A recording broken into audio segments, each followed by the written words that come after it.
ഖബറിന്റെ രണ്ട് ഭിത്തികൾ ഒന്നാകെ അങ്ങ് കൂടിപ്പോയാൽ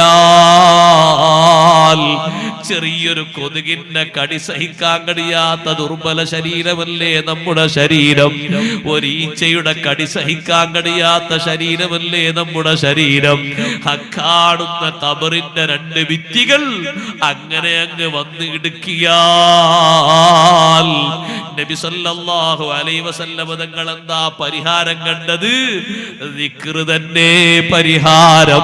സുബ്ഹാനല്ലാഹ് സുബ്ഹാനല്ലാഹ് സുബ്ഹാനല്ലാഹ്. നീണ്ട നേരം തസ്ബീഹ് അങ്ങ് ചൊല്ലിയപ്പോ അതേ ഖബർ പിടുത്തം വിട്ടുപോയി.